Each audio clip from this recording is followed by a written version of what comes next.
paling tepat sekali ditanami pohon karet. Bahkan karetnya pun kita lihat ya, NV Kultur Maskapai milik perkebunan Belanda. Ini kayak bonce toh, jadi kopinya saking tuanya. Keren kan pemirsa? Tuh.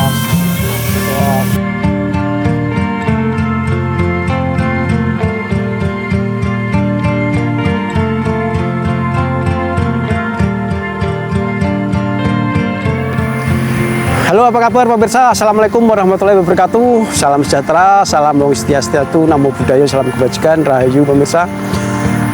Saya sekarang berada di tengah-tengah perkebunan karet, dan perkebunan karet ini usianya sudah ratusan tahun pemirsa.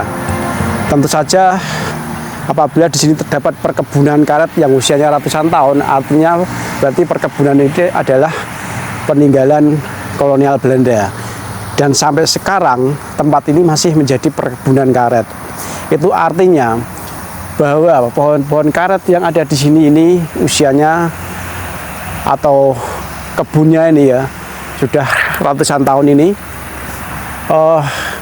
memiliki sejarah yang tentu saja tidak lepas dari penjajah Belanda ya. Penjajah Belanda ini selalu membuat perkebunan-perkebunan yang di situ letaknya tidak jauh dari sarana transportasi, yaitu kereta api atau stasiun. Nah, tempat ini berdiri sebagai perkebunan itu berkisar tahun 1839 dan terletak di Kecamatan Tuntang, Kabupaten Semarang, Jawa Tengah. Dan kemudian kebun ini masih dipertahankan menjadi kebun karet milik perkebunan Telogo ya. Perkebunan Telogo ini sangat luas. Di samping tanamannya adalah karet, juga tanamannya kopi ya. Kopi Arabica dan Robusta ada di perkebunan Telogo peninggalan Belanda. Sangat luas kita saksikan di sini. Dan kebun karet ini sering kami lihat sebagai tempat untuk latihan pasukan kavaleri Ambarawa, yaitu pasukan yang menggunakan kendaraan tank lapis baja. Sering latihan di tempat ini, sehingga tempat ini meskipun sebuah perkebunan sangat strategis dijadikan tempat latihan tentara kavaleri khususnya, karena persis seperti suasana di dalam hutan. Padahal tempat ini tidak jauh dari jalan raya pemirsa. Jadi lokasinya itu tidak jauh dari jalan raya, bahkan pinggir jalan raya Tuntang Beringin ini. Kalau masuk ke dalam, semakin ke dalam suasananya seperti hutan, ya, hutan karet zaman dulu. Nah, Belanda ini selalu jenius ya dalam menentukan lokasi-lokasi dan juga tanaman apa yang akan ditanam di lokasi tersebut. Contoh nih, kalau kita bikin konten di daerah-daerah Jawa Tengah bagian timur, itu karena tanahnya tanah kapur, kebanyakan Belanda menanam pohon jati. Kemudian kalau di daerah Jawa Tengah bagian barat dan tengah ini kebanyakan tanaman kopi, karet, kemudian ada di juga kakao dulunya. Nah, di sini paling tepat sekali ditanami pohon karet. Bahkan karetnya pun kita lihat ya sangat subur-subur, kemudian getahnya juga bagus sampai disadap. Nih kalau disadap sampai ke atas itu artinya pohon ini sudah tua ya. Biasanya pohon kalau sudah tua seperti ini nanti akan ditebang, akan diremajakan sehingga hasil karetnya menjadi maksimal. Ya pemirsa, sepanjang kita memandang sana kebun karet yang luas. Ini adalah kebun karet yang dulunya dikelola oleh penjajah kolonial Belanda di tahun 1800-an. Kemudian nanti kami akan tunjukkan perkebunan-perkebunan tinggalan Belanda di lain tempat dan lain lokasi yang sampai sekarang masih dipertahankan sebagai perkebunan milik sebuah perusahaan-perusahaan BUMN. Ikuti terus video kami selanjutnya. Perkebunan ini secara sejarah pertama kali didirikan oleh kolonial Belanda yang namanya Jacobus. Jacobus ini mendirikan sebuah perusahaan perkebunan di sini dengan nama NV Kultur Maskapai milik perkebunan Belanda dan berdiri sejak tahun 1839. Tentu saja ini usianya sudah cukup lama. Dan saya sampaikan juga bahwa tempat ini sekarang menjadi tempat milik perkebunan Telogo. Tentu saja perkebunan yang lain seperti perkebunan underneming Getas dan sebagainya itu juga peninggalan Belanda, namun beda bos ya, beda pemilik. Nanti kita akan upload satu persatu perkebunan milik kolonial Belanda yang masih dipertahankan oleh warga Indonesia di BUMN Indonesia sampai sekarang. Nah, sekarang saya berada di depan kantor pusat perkebunan Telogo yang dulunya bernama NV Kultur Maskapai. Kemudian tempat ini sekarang menjadi sebuah argowisata. Dulu pernah kita upload sebelumnya bahwa argowisata Telogo ini memiliki sebuah pemandangan yang indah dengan ada bukit, di sana ada Gua Rong ya. Namun kami lebih fokus kepada sekarang perkebunan yang dimiliki oleh kolonial, apakah masih ada dan masih beroperasi.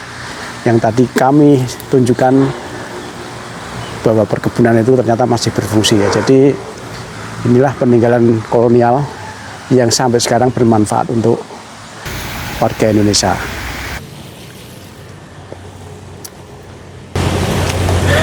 Nah pemirsa, seperti yang saya sampaikan tadi bahwa perkebunan milik Belanda itu rata-rata terletak di dekat stasiun kereta api ya. Nah ini stasiun kereta api Tuntang ini kebetulan kita menemukan atau memperlihatkan pemirsa langsung nih, pas ada kereta api uap baru kelinting. Kereta api uap ini bekerja secara kuno ya. Kereta api pertama kuno dengan pendorong uap dari air yang dibakar dengan kayu, kemudian menjadikan sebuah tenaga uap.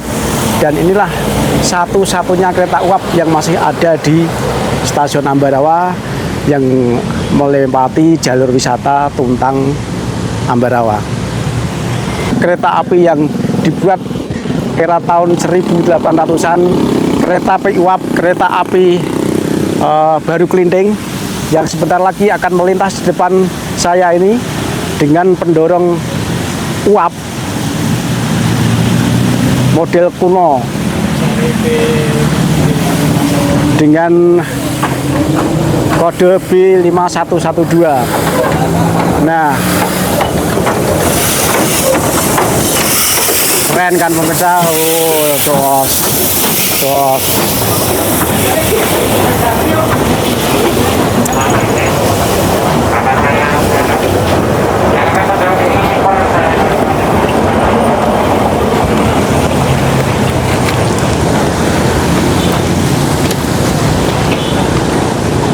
Jadi kalau dulu Belanda saat membawa hasil bumi pakai kereta api ya, tapi kereta api yang baru saja melintas ini tadi adalah kereta api penumpang.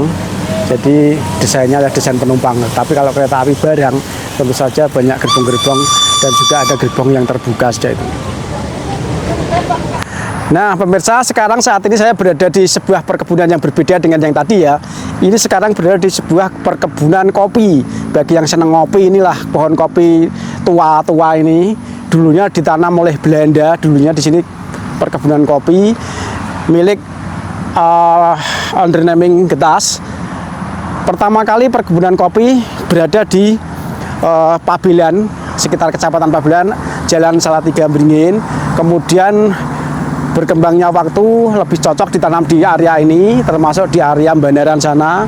Dan di sini adalah di jalur Tuntang Bawen, jalan raya Tuntang Bawen, terdapat sebuah perkebunan kopi yang indah ini, dirawat dengan baik. Nah, sejarahnya perkebunan kopi ini pernah juga didatangi oleh putra mahkota Ratu Belanda pada tahun 1800-an dan turun di stasiun Tuntang. dengan naik kereta api uap seperti yang kami tunjukkan tadi. Putra mahkota Belanda tersebut konon ceritanya selain berkunjung di Rawapening, melihat pemandangan Rawapening, juga melihat perkebunan kopi ini. Nah, inilah masih ada jejak-jejaknya perkebunan asli kolonial Belanda. Bahkan pohonnya tuh terlihat seperti pohon bonsai nih pemirsa. Jadi pohon kopinya saking tua ini kayak bonsai nih pemirsa. Contohnya kayak gini nih. Nah, ini kayak bonsai. Kalau jenisnya ini Arabica atau Robusta saya kurang tahu. Ini kayak bonsai toh. Jadi kopinya saking tuanya. Pohonnya pendek-pendek seperti ini. Yang paling tua besar-besar teman di pohon ini tuh. Dan tentu saja Andriani Gentas ini perkebunannya memang difokuskan kepada karet dan kopi. Dan sampai sekarang kalau pemirsa pengen menikmati kopi daripada peninggalan kolonial ini, bisa mengunjungi di Cafe Bandaran dekat Eksit Tol Bawen. Lihat nih pemirsa, ini jalan menuju ke perkebunan yang di atas sana. Kopi semua nih, sambil ditanami pohon lamtoro nih. Jadi pohonnya tuh keker-keker pendek-pendek seperti di bonsai saking tuanya ini. Ini kebetulan habis musim panen ya mungkin gitu ya. Habis panen ya, jadi sudah mau tumbuh lagi kembang. Sudah mau tumbuh lagi kembang-kembang di sini. Nah, ini bakalan kembang kopi kemudian jadi buah. Jadi sayup-sayup terdengar suara kendaraan karena memang ini di jalur jalan raya Solo Semarang, tepatnya di sekitar Tuntang Bawen.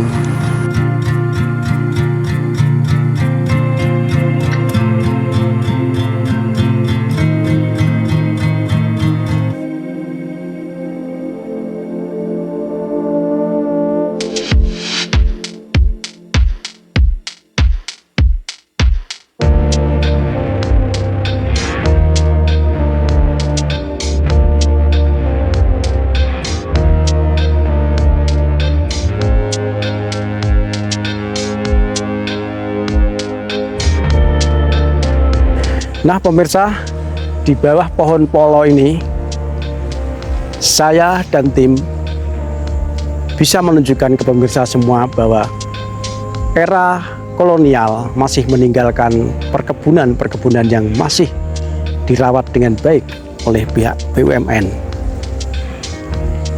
Rempah-rempah polo identik dengan kolonial karena polo ini dulunya favorit buat mereka sebagai penghangat makanan ataupun juga bumbu penghangat tubuh. Cerita fakta nyata ada tidak mengada-ada. Sewaktu-waktu Anda pun bisa mengunjungi tempat ini. Lokasi area Cafe Bandaran, Jalan Solo Semarang, tepatnya dekat dengan Eksit Tol Bawen. Terima kasih sudah menyaksikan video kami. Semoga mengedukasi kita semua.